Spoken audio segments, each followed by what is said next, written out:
പ്രിയമുള്ള സഹോദരങ്ങളെ, ഞാനിന്നിങ്ങനെ ഓർക്കാണ്. അതായത് ഇസ്രായേൽ ജനം ഈജിപ്തിൽ നിന്ന് പുറപ്പെട്ടു കഴിഞ്ഞപ്പോൾ അവർ ചെങ്കടൽ കടന്ന് അത്ഭുതകരമായി കർത്താവ് നയിച്ചത് ഈജിപ്തിലെ മരുഭൂമിയിലേക്ക്. അപ്പോൾ അവർ താമസിച്ചിരുന്ന സ്റ്റൈല് നമ്മൾ ഓർക്കണം. തേനും പാലും ഒഴുകുന്ന കാനാൻ ദേശത്തേക്കാണ് കൊണ്ടുപോകുന്നത്. ആ കൊണ്ടുപോകുന്ന വഴിക്ക് കൂടാരങ്ങളിലാണ് ഇസ്രായേൽക്കാർ താമസിച്ചിരുന്നത്. കൂടാരങ്ങളിൽ നമ്മൾ പഴയ നിയമത്തിൽ അത് വായിക്കുന്നുണ്ട്. സംഖ്യയുടെ പുസ്തകത്തിലും പുറപ്പാടിന്റെ പുസ്തകത്തിലും പിന്നെ ലേവ്യരുടെ പുസ്തകത്തിലൊക്കെ നമ്മളിങ്ങനെ വായിക്കുന്നു. അപ്പൊ അങ്ങനെ കൂടാരത്തിൽ വസിക്കുന്ന സമയത്ത് ഒരു സ്ഥലത്ത് മോശ പറഞ്ഞു കൂടാരം അടിച്ചു. കാരണം മേഘം നീങ്ങുമ്പോഴാണ്, ദൈവസാന്നിധ്യത്തിന്റെ അടയാളമായ മേഘം നീങ്ങുമ്പോഴാണ് ഇവർ സഞ്ചരിക്കുന്നത്. അപ്പൊ മേഘം വന്നിങ്ങനെ സ്റ്റക്കായി ഇങ്ങനെ നിൽക്കുന്ന സമയത്ത് മോശ പറയും കൂടാരം അടിച്ചോ. അപ്പോൾ ഉടനെ തന്നെ വാഗ്ദാന പേടകത്തിന് വേണ്ടി സെൻട്രൽ കൂടാരം അടിക്കുന്നു. അതിന്റെ ചുറ്റും ഗോത്രങ്ങൾ തിരിഞ്ഞ് ഓരോരുത്തരായി ആ വാഗ്ദാന പേടകം സ്ഥിതി ചെയ്യുന്ന ആലയത്തിലേക്ക് വരാവുന്ന ഒരു കണ്ടീഷനിൽ അതിന്റെ ചുറ്റുമായിട്ടാണ്, നടുക്ക് വാഗ്ദാന പേടകമാണ്, കർത്താവിന്റെ സാന്നിധ്യം നടുക്ക്, അതിന്റെ ചുറ്റുമാണ് ജനങ്ങൾ ഇങ്ങനെ കൂടാരം അടിക്കുന്നത്. അങ്ങനെ കൂടാരം അടിച്ച് അവരിങ്ങനെ അവിടെ ഒന്ന് പച്ച പിടിച്ച് വരുമ്പോഴേക്കും മേഘം നീങ്ങാൻ തുടങ്ങും. അപ്പോൾ മോശ പറയും കൂടാരങ്ങൾ അഴിച്ചോളാൻ പറയും. കാരണം മേഘം നീങ്ങുകയാണ്. അപ്പോൾ എന്ത് ചെയ്യണം? മേഘം നീങ്ങുമ്പോൾ എന്ത് ചെയ്യണം? ഇസ്രായേൽ ജനവും നീങ്ങണം. ദൈവം നീങ്ങുന്നിടത്തേക്ക് ദൈവത്തിന്റെ ജനവും നീങ്ങണം. അപ്പൊ അതുകൊണ്ട് കൂടാരം അഴിച്ചോളാൻ പറയും. അപ്പൊ ജനങ്ങൾ എന്ത് വിചാരിക്കും? ഒക്കെ സെറ്റായി വന്നതായിരുന്നു, ദേ കൂടാരം അഴിക്കാൻ പറഞ്ഞു. പക്ഷെ ദൈവത്തെ അനുസരിക്കണം. അപ്പൊ കൂടാരം അഴിച്ചു. ഞാനിങ്ങനെ ഓർക്കാണ്, ഒരു പുരോഹിതന്റെ ജീവിതം എന്ന് പറയുന്നത് കൂടാരത്തിൽ വസിക്കുന്ന ജീവിതമാണ്. കൂടാരത്തിൽ വസിക്കുന്ന ജീവിതം. ദൈവസാന്നിധ്യത്തിന്റെ തൊട്ടടുത്ത് കൂടാരമടിച്ച് ആ സാന്നിധ്യത്തെ സംരക്ഷിക്കാൻ വേണ്ടി കൂടാരത്തിൽ വസിക്കുന്നവനാണ് കർത്താവ്. മേഘം ഉയരുന്നത് കാണുമ്പോൾ എന്ത് ചെയ്യണം? കൂടാരം അഴിക്കണം അടുത്ത സ്ഥലത്തേക്ക്. ഇനി എവിടെയാണോ മേഘം നിൽക്കുക അവിടേക്ക് പോകണം. അപ്പൊ ഞാനിങ്ങനെ ആലോചിക്കുകയാണ്, ഞാൻ അച്ഛനായി കഴിഞ്ഞിട്ട്, പട്ടം കെട്ടി കഴിഞ്ഞിട്ട് മേഘം നീങ്ങിയത് തെക്കന്താണിശ്ശേരി പള്ളിയിലേക്കാണ്. അപ്പൊ മേഘം നീങ്ങുന്നത് അഭിമന്യ പിതാവിന്റെ അപ്പോയിന്റ്മെന്റിലൂടെയാണ്. അപ്പോൾ അപ്പോയിന്റ്മെന്റ് വന്നു, കൂടാരം ഒഴിക്കാനുള്ള സമയമായി. അങ്ങനെ തെക്കന്താണിശ്ശേരി പള്ളിയിൽ ചെന്നു. അവിടെ ചെന്ന് അവിടെ കുർബാനയ്ക്കിടയ്ക്ക് പ്രസംഗമൊക്കെ പറയുന്നത് കേട്ടപ്പോൾ BLM ധ്യാനത്തിനൊക്കെ സഹായിക്കുന്ന ഒരു വിൽസം ബ്രദർ ഉണ്ട്. അപ്പൊ ഈ വിൽസം ബ്രദർ എന്നോട് പറഞ്ഞു BLM ധ്യാനത്തിന് ചെറിയ ടോക്കുകളൊക്കെ കൊടുക്കാൻ സഹായിക്കണമെന്ന് പറഞ്ഞു. അങ്ങനെയാണ് വചന ശുശ്രൂഷയുടെ മേഖലയിലേക്ക് പതുക്കെ ഇറങ്ങാൻ തുടങ്ങി. ആദ്യമായിട്ട് തന്നെ ആ മേഖലയിലേക്ക് കൈപിടിച്ച് കൊണ്ടുപോയത് BLM നിങ്ങൾ കണ്ടിട്ടുണ്ടാവും, കൈയൊക്കെ ശോഷിച്ചിട്ടുള്ള ഒരു വിൽസം ബ്രദറുണ്ട്. ബ്രദർ ചെങ്ങനിയാടൻ, ആ ബ്രദറാണ്. അങ്ങനെ ഞാനങ്ങനെ പതുക്കെ അങ്ങനെ ഇറങ്ങാനായിട്ട് തുടങ്ങി. അപ്പോൾ കുറച്ചേശം വചന ശുശ്രൂഷയൊക്കെ ആയിട്ട് മുന്നോട്ട് പോവാണ്. അവിടെ നിന്ന് മേഘം വീണ്ടും ഉയർന്നു. എന്നെ അവിടെ നിന്ന് കൊണ്ടുപോയത് പറപ്പൂക്കര പള്ളിയിലേക്കാണ്. അവിടെ വെച്ച് വചന ശുശ്രൂഷ അല്പം പോലും ചെയ്യാനായിട്ട് സാധിച്ചില്ല എന്ന് മാത്രമല്ല, പൗരോഹിത്യ ജീവിതത്തിൽ എന്തെങ്കിലുമൊക്കെ അഹങ്കാരം ഉണ്ടായിട്ടുണ്ടെങ്കിൽ അതൊക്കെ അവിടെ വെച്ചിട്ട് കംപ്ലീറ്റ് ഒടിക്കപ്പെട്ടു. പരിപൂർണമായിട്ട് ഇങ്ങനെ ഒടിഞ്ഞു നുറുക്കപ്പെട്ട ഒരവസ്ഥ എനിക്ക് ഈ പറപ്പൂക്കര ഇടവകയിലുണ്ടായി. അവിടെ നിന്ന് പരിപൂർണമായിട്ട് എളിമപ്പെട്ട് പോട്ടയിലേക്ക് മേഘം എന്നെ വീണ്ടും കൊണ്ടുവന്നു. മേഘം നീങ്ങി പോട്ട ഇടവിലേക്കാണ് നീങ്ങിയത്. കൊച്ചുറേസ്യ പുണ്യവാളത്തിയാണ് അന്ന് എന്നെ കൊണ്ടുപോയത്. കൊച്ചുറേസ്യ പുണ്യവാളത്തിൽ കൊണ്ടുപോയി അങ്ങനെ പോട്ടയിലെത്തി 2 വർഷത്തോളം പോട്ടയിലെ കൊച്ചച്ഛനായിട്ട് ശുശ്രൂഷ ചെയ്യാണ്.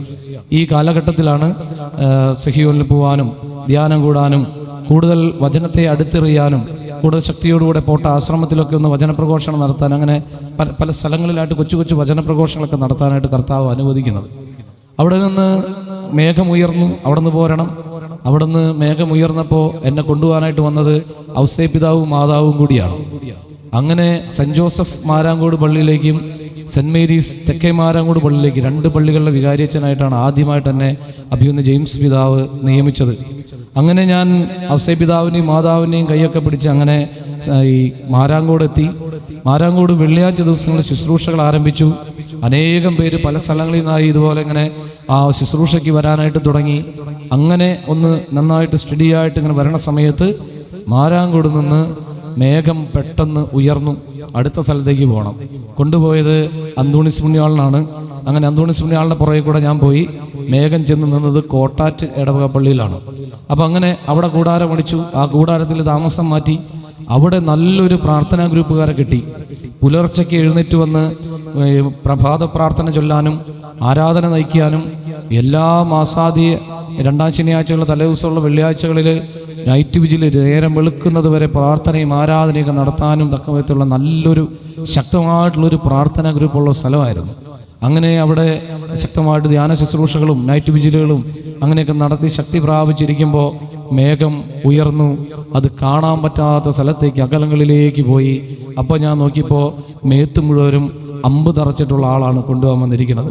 സെബസ്ത്യാനോസ് പുണ്യാളുടെ പള്ളിയിലേക്കാണ്, ചെന്നൈയിലെ ഒട്ടേരി എന്ന് പറഞ്ഞ പള്ളിയിലേക്ക് കൊണ്ടുപോയി. അവിടെ ഞാൻ വിചാരിച്ചു, കർത്താവെ എങ്ങനെ വചന ശുശ്രൂഷ കൊണ്ടുപോകും?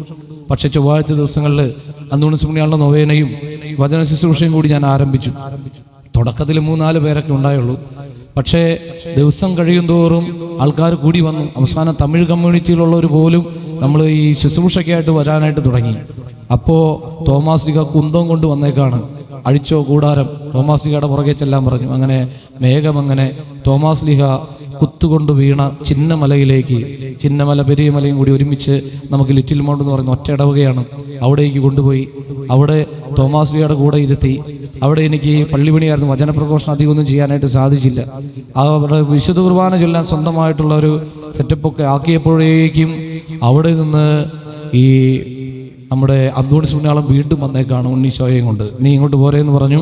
അങ്ങനെ അന്തോണീസ് പുണ്യാളൻ, അപ്പോൾ ഞാൻ നോക്കിയപ്പോൾ മേഘം നീങ്ങുകയാണ് അന്തോണീസ് പുണ്യാളൻ്റെ ഒപ്പം. അപ്പോൾ ഞാനും നടന്നു. അങ്ങനെ നടന്ന് ഇവിടെ വാസുപുരം പള്ളിയിൽ എന്നെ കൊണ്ടുവന്ന് സ്ഥാപിച്ചു. അവിടെ മേഘം ഇറങ്ങി. ഞാൻ അവിടെ കൂടാരമടിച്ചു. വാസുപുരത്ത് നല്ല രീതിയിൽ ഇങ്ങനെ നന്നായിട്ട് ശുശ്രൂഷകൾ മുന്നോട്ട് പോയി. അവിടെ ഏകദിന ധ്യാനമൊന്നും അധികം നടത്താനായിട്ട് സാധിച്ചിട്ടുണ്ടായിരുന്നില്ല. പക്ഷേ അവിടെ നിന്ന് വീണ്ടും മേഘം വന്നു, എന്നെ വീണ്ടും കൊണ്ടുപോയി. തോമാസ് ലീഗ വീണ്ടും കുന്തവും കൊണ്ടുവന്നു, വീണ്ടും കൊണ്ടുപോയി ഹൈദരാബാദിലേക്ക് കൊണ്ടുപോയി. അവിടെ ഒരു തോമാസ് ലീഗയുടെ പള്ളിയിലേക്ക് വേണ്ടിയിട്ട്, അവിടെ സെൻറ് മേരീസ് പള്ളിക്ക് വേണ്ടിയിട്ട്, മാതാവിൻ്റെ നാമധേയത്തിലുള്ള പള്ളിയാണ്. തോമാസ് ലീഗയും മാതാവും കൂടി വന്ന് അങ്ങോട്ട് കൊണ്ടുപോയി. അവിടെ പള്ളിപണിയും സ്ഥലം വാങ്ങിക്കലൊക്കെ ആയിരുന്നു. അധികം വചന ശുശ്രൂഷയൊന്നും ചെയ്യാൻ പറ്റിയില്ല. അങ്ങനെ എങ്ങനെ ഞാൻ വചന ശുശ്രൂഷ ചെയ്യും കർത്താവേ എന്ന് ആലോചിച്ച് നിൽക്കുമ്പോഴാണ് വീണ്ടും അന്തോണീസ് പുണ്യാളൻ വന്നേക്കാട് ഉണ്ണീശോയും കൊണ്ട്. പോന്നോളാൻ പറഞ്ഞു. മേഘം ഉയർന്നു.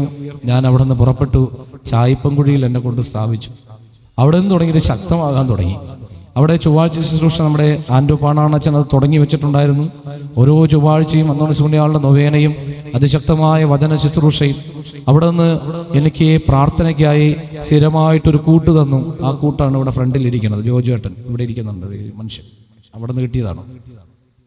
അങ്ങനെ അവിടെ 3 വർഷം നന്നായിട്ട് വചന ശുശ്രൂഷകൾ ചെയ്തു കഴിഞ്ഞപ്പോൾ വീണ്ടും കൊച്ചുറേസ്യ പുണ്യാളത്തിൽ വന്നേക്കാണ്. ഇനി അന്തോണീസ് പുണ്യാളന്റെ കൂടെ നിർത്തിക്കോ, എൻ്റെ കൂടെ പോരാൻ പറഞ്ഞു. അപ്പോൾ ഞാൻ നോക്കിയപ്പോൾ പോവാം. അന്തോണീസ് പുണ്യാളനെ അവിടെ നിർത്തിയിട്ട് കൊച്ചുറേസ്യയുടെ കൂടി അങ്ങോട്ട് ഇറങ്ങി.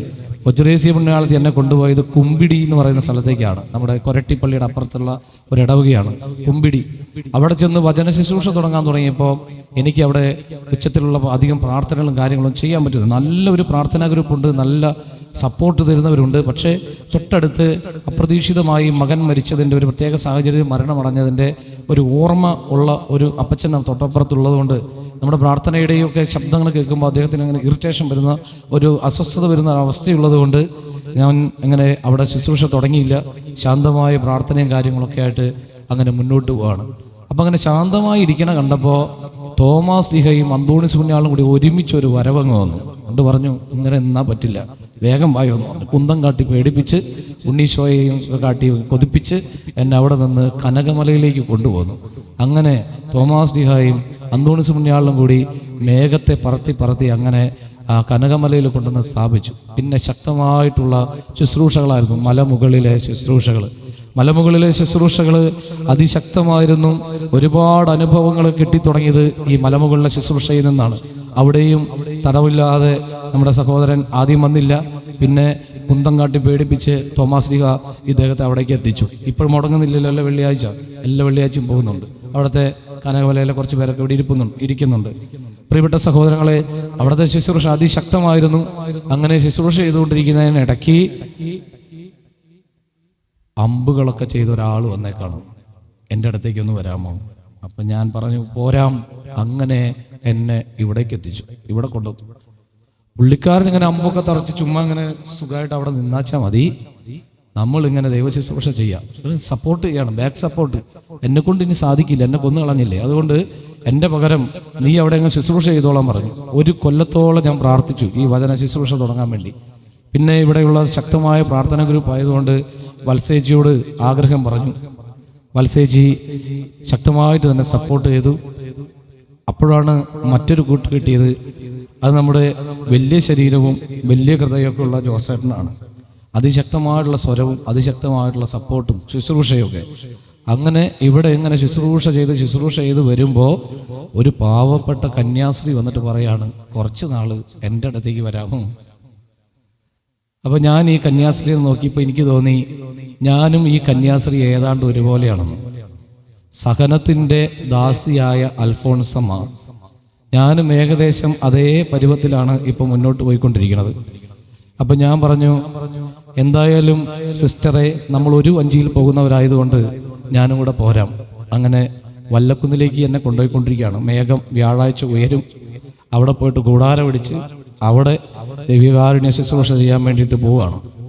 അപ്പം നിങ്ങളോട് ഞാനിത് പറഞ്ഞത്, എൻ്റെ ഈ ശുശ്രൂഷ നിൽക്കില്ല. അതായത് ഇവിടെ നിന്ന് മേഘം ഉയർന്നാൽ മേഘം നിൽക്കുന്ന അടുത്ത സ്ഥലത്ത് അത് തുടരും.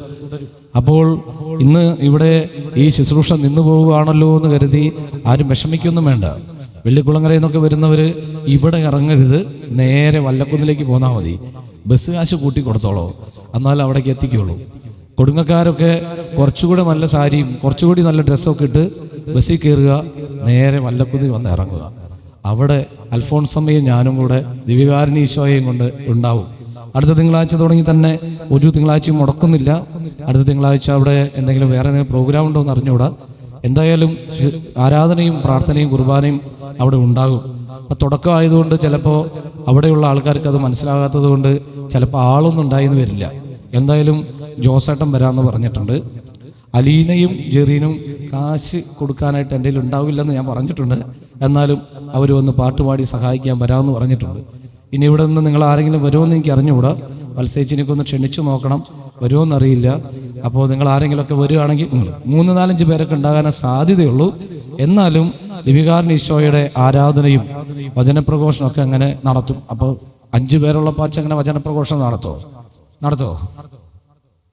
5 പേരാണ് അവിടെ ഉള്ളത്. നമ്മൾ ദിവ്യകാരുണ്യം എഴുന്നള്ളിച്ച് വെച്ചാൽ അവിടെ സകല വിശുദ്ധരും വന്നു, അവിടെ ശുദ്ധീകരണാത്മാക്കൾ വന്നു. അപ്പോൾ പിന്നെ നമ്മൾ എന്തിനാ പേടിക്കണം? ചെന്നൈയിലൊക്കെ കുർബാനയെല്ലാം പോകുന്നുണ്ടല്ലോ, 35 കിലോമീറ്ററോളം യാത്ര ചെയ്ത് ഒരു കുർബാനയ്ക്ക് വേണ്ടി ചെല്ലുമ്പോൾ അവിടെ 2 ആളൊക്കെയാണ് ഉണ്ടാവുക. 2 പേര് അല്ലെങ്കിൽ 4 പേര്. ഒരു നിരാശ എനിക്ക് തോന്നിയിട്ടില്ല. നന്നായിട്ട് കുർബാന ചെല്ലും. കാരണം എനിക്ക് നല്ല ബോധ്യമുണ്ട്, സഭ പഠിപ്പിക്കുന്ന കാര്യങ്ങളിൽ നിറയെ ശുദ്ധീകരണാത്മാക്കളും ആ പള്ളി നിറച്ച് മാലാഖമാരുമുണ്ട്. ഈശോയെ ആരാധിക്കുന്ന സ്ഥലത്ത് എവിടെയാണോ ദിവ്യകാരുണ്യം എഴുന്നള്ളിച്ചിരിക്കണേ, അപ്പോൾ ഇങ്ങനെ സ്വർഗം അവിടേക്ക് ഇങ്ങനെ ഇറങ്ങി വരികയാണ്. അപ്പം അടുത്ത തിങ്കളാഴ്ച മുതൽ വല്ലക്കുന്ന് പള്ളിയിൽ സ്വർഗം ഇറങ്ങി വരും.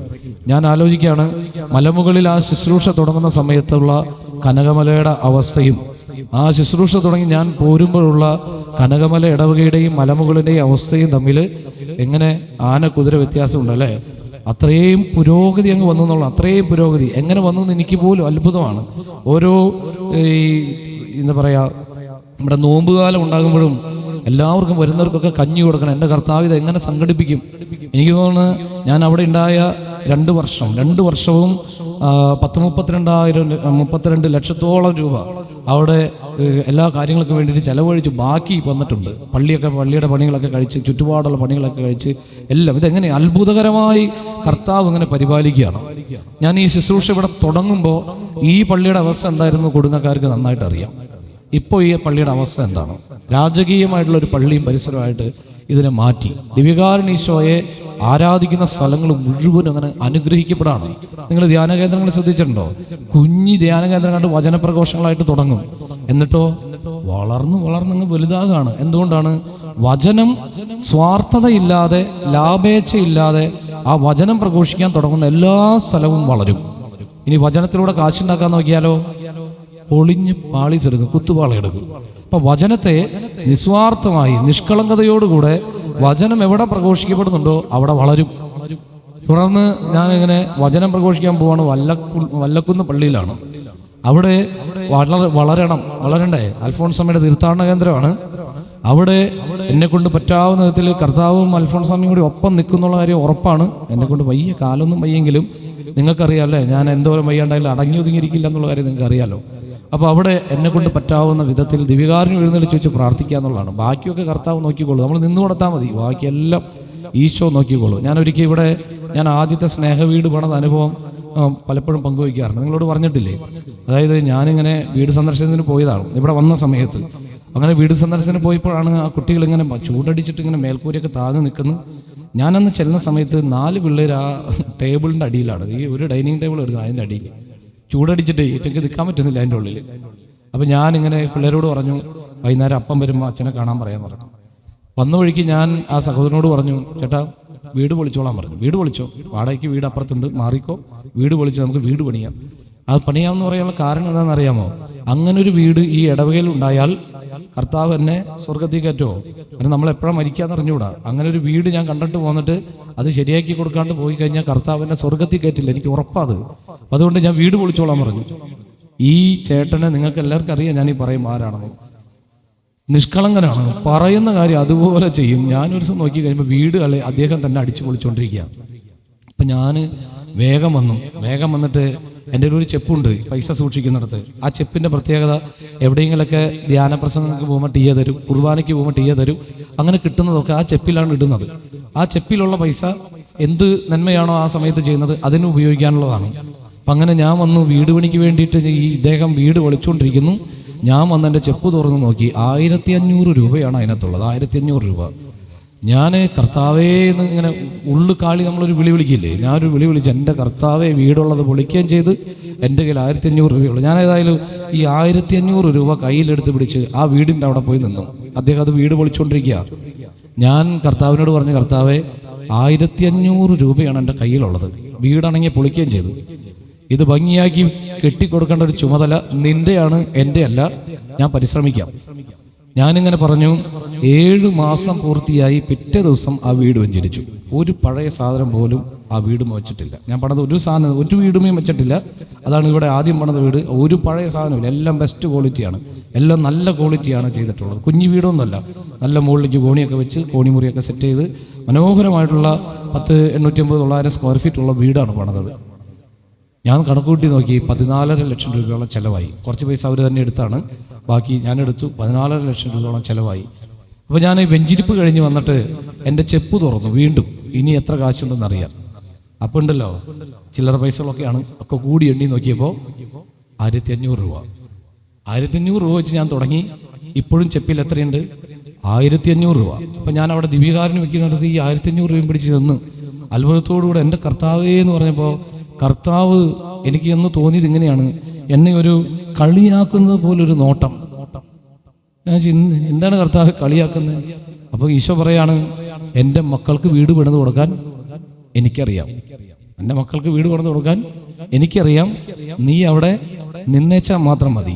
അന്ന് തുടങ്ങി എനിക്കൊരു നല്ല കോൺഫിഡൻസാണ്. നമ്മൾ നിന്നു കൊടുത്താൽ മതി, കർത്താവ് പണിതോളും. കർത്താവ് ആഗ്രഹിക്കുന്ന വിധത്തിൽ നമ്മൾ നിന്നു കൊടുത്താൽ കർത്താവ് തന്നെ അങ്ങ് പണിതോളും. അതുകൊണ്ട് ഞാൻ നിങ്ങളെല്ലാവരെയും വല്ലക്കുന്നിലേക്ക് ക്ഷണിക്കുകയാണ്. എല്ലാ ആഴ്ചയൊന്നും വരാൻ പറ്റിയില്ലെങ്കിൽ വല്ലപ്പോഴൊക്കെ അൽഫോൻസമ്മയുടെ മധ്യസ്ഥം തേടി അവിടേക്ക് വരണം, അവിടെ പ്രാർത്ഥിക്കണം. അവിടെ നമുക്കറിയാമല്ലോ പാടഭൂമി പോലത്തെ സ്ഥലമൊക്കെയാണ്, പക്ഷേ അത് കരഭൂമിയൊക്കെ ആയിട്ട് ഈ അടുത്ത സമയത്ത് കിട്ടി. നല്ല മനോഹരമായിട്ടുള്ള ഒരു സെമിത്തേരിയൊക്കെ അവർ പണിത് വെച്ചിട്ടുണ്ട്. വളരെ ഐഡിയ ഉള്ള നല്ല ആൾക്കാരൊക്കെയാണെന്നാണ് പറഞ്ഞു കേട്ടത്. അപ്പോൾ അവിടേക്ക് നിങ്ങളെ ക്ഷണിക്കുന്നു. അവിടെ ആയിരിക്കുന്ന സമയത്ത് ആ തീർത്ഥാടന കേന്ദ്രത്തിന് വളർച്ചയുണ്ടാകാൻ വേണ്ടി പ്രാർത്ഥിക്കണം, ഇടവകയിൽ നന്മയുണ്ടാകാൻ വേണ്ടി പ്രാർത്ഥിക്കണം. ഞാൻ എൻ്റെ ഒരു പ്രത്യേകത നിങ്ങൾക്കറിയാലോ, ഒരു ഗ്ലാസ് വെള്ളം ആരെങ്കിലും തന്നിട്ടുണ്ടെങ്കിൽ എൻ്റെ ഹൃദയത്തിൽ നിന്ന് അവരെ ഞാൻ മറക്കില്ല. എൻ്റെ ഈ ദിവസങ്ങളിലെ പ്രസംഗങ്ങളൊക്കെ നിങ്ങൾ ശ്രദ്ധിച്ചോ, എൻ്റെ ജീവിതത്തിലേക്ക് ഓരോരുത്തരിലൂടെ ഈശോ ഇടപെട്ടതിൻ്റെ നന്ദിയാണ് എൻ്റെ വാക്കുകളിലൂടെ മുഴുവനും പുറത്തേക്ക് വരുന്നത്. നിങ്ങൾ ഡാനിയേൽ അച്ഛൻ്റെ പ്രസംഗം ശ്രദ്ധിച്ചിട്ടുണ്ടോ? ഡാനിയേൽ പൂവണ്ണത്തിൽ അച്ഛൻ്റെ അതെന്താ പറയുന്നത്? മൊത്തം അച്ഛന് കൊടുത്തിട്ടുള്ള കൃപ വചനത്തെ ഇങ്ങനെ എന്താ പറയുക, എടുത്തമ്മാനമാടി ഇങ്ങനെ വ്യാഖ്യാനിച്ചു തരാനുള്ള ഒരു കൃപയാണ് ഡാനിയേൽ അച്ഛന് കൊടുത്തിട്ടുള്ളത്. എനിക്ക് അങ്ങനത്തെ കൃപയല്ല തന്നിരിക്കുന്നത്. എനിക്ക് തന്നിരിക്കുന്ന കൃപ എന്താണ്? എനിക്ക് നിറച്ചിങ്ങനെ ഈ അനുഭവങ്ങൾ തരാണ് കർത്താവ്. അനുഭവങ്ങൾ, വേദനിക്കുന്നതും ചവർപ്പുള്ളതും മധുരമുള്ളതുമായിട്ടുള്ള കുറേ അനുഭവങ്ങൾ തന്നിട്ട് കർത്താവ് പറയാണ്, അതിൽ നിന്ന് പ്രഘോഷിച്ചോളം പറയാണ്, അതിൽ നിന്ന് പ്രഘോഷിച്ചോളാം. നമ്മുടെ ഒരു പ്രവാചകനോട് പോയിട്ട് വേശ്യയെ കല്യാണം കഴിക്കാൻ പറയുന്നത്, അത് മറന്നുമില്ല, ആരാണ്? അത് ഇത് പ്രവാചകനാണ്, ഹോസിയ പ്രവാചകനല്ലേ കേട്ടാ? നീ പോയിട്ട് ഒരു വേശ്യയെ കല്യാണം കഴിക്കാൻ പറയണത്? അതേത് പ്രവാചകന? പക്ഷെ മറന്നുപോയല്ലോ. അറിയോ? ജർമിയല്ല, ഹോസിയ പ്രവാചകനോട്. എന്നിട്ട് എന്തിനാണെന്നറിയോ? ജീവിതത്തിലൂടെ പഠിപ്പിച്ചു കൊടുക്കുക. ഇതുപോലെയാണ് ഇസ്രായേലിനെ ഞാൻ സ്നേഹിച്ചിട്ട് പിന്നെയും വ്യഭിചാര പണിക്ക് പോകണം എന്ന് പഠിപ്പിച്ചു കൊടുക്കാൻ വേണ്ടിയിട്ട് ചെയ്തൊരു പരിപാടിയാണ്. തന്നെ ഇങ്ങനെ ജീവിതാനുഭവത്തിലൂടെയാണ് കർത്താവ് കൊണ്ടുപോയിക്കൊണ്ടിരിക്കുന്നത്. അപ്പം അതുകൊണ്ട് എനിക്ക് സഹനങ്ങൾ തരുമ്പോഴൊന്നും എനിക്ക് പരാതിയില്ല, എനിക്ക് വിഷമം തരുമ്പോഴും പരാതിയില്ല. എന്നും കർത്താവിനോട് ചേർന്ന് നിൽക്കുക, അത്രമാത്രമാണ് ഞാൻ ആഗ്രഹിക്കുക. ഇന്ന് സഭാമാതാവ് നമ്മുടെ വിചിന്തനത്തിനായി തന്നിരിക്കുന്ന വചനഭാഗം മത്തായി സുവിശേഷത്തിന്റെ 7-ാം അധ്യായത്തിൽ 7 മുതൽ 12 മുതൽ 20 വരെയുള്ള വചനഭാഗമാണ്. അത് ആടുകളുടെ വേഷത്തിൽ വരുന്ന വ്യാജ പ്രവാചകൻ, ഇടുങ്ങിയ വാതിൽ, അങ്ങനെ പലതുണ്ട്. ഇന്നത്തെ പ്രഭാതാരാധനയിൽ ഞാൻ പങ്കുവച്ചിരിക്കുന്നത് 7-ാം അധ്യായത്തിന്റെ 18-ാമത്തെ വചനമാണ്. നല്ല വൃക്ഷത്തിന് ചീത്ത ഫലങ്ങളോ ചീത്ത വൃക്ഷത്തിന് നല്ല ഫലങ്ങളോ പുറപ്പെടുവിക്കാൻ സാധിക്കില്ല. ആര് പറഞ്ഞ വചനമാണിത്? കർത്താവ് പറഞ്ഞ വചനമാണ്. അപ്പോൾ ഒരാൾ സ്വഭാവം പൊട്ടയാണെങ്കിൽ അദ്ദേഹത്തിന്റെ കയ്യിൽ നിന്ന് നല്ല ഫലം ഉണ്ടാവുമോ? ഉണ്ടാകില്ലെന്നാണ് വചനം പറഞ്ഞു വെച്ചിരിക്കുന്നത്. അപ്പൊ ഞാനിങ്ങനെ പ്രഭാതാരാധനയ്ക്ക് എഴുതാൻ വേണ്ടി ഡയറിയൊക്കെ വെച്ച് ഇങ്ങനെ ഇരിക്കുമ്പോൾ ഈശോ പറയാണ്, എൻ്റെ പൊന്നു പൊട്ട, അതല്ല അതിന്റെ അർത്ഥം. നീ ഒന്നുകൂടി വായിച്ചേ. നല്ല വൃക്ഷത്തിന് ചീത്ത ഫലങ്ങളോ ചീത്ത വൃക്ഷത്തിന് നല്ല ഫലങ്ങളോ പുറപ്പെടുവിക്കാൻ സാധിക്കില്ല. അപ്പൊ എന്താ ചെയ്യേണ്ടത്? ചീത്ത വൃക്ഷം ആ വൃക്ഷത്തെ നല്ലതാക്കി മാറ്റിയാൽ മതി, അല്ലേ? ചീത്ത വൃക്ഷത്തെ നല്ലതാക്കി മാറ്റി കഴിഞ്ഞാൽ നല്ല ഫലം പുറപ്പെടും, ഇല്ലേ? ഇപ്പൊ നമ്മൾ ഈ മാവൊക്കെ കണ്ടിട്ടില്ലേ? അതിൽ ഇത്തിക്കണ്ണി എന്ന് പറഞ്ഞ സാധനം വന്നു. ഇത്തിക്കണ്ണി വന്നു.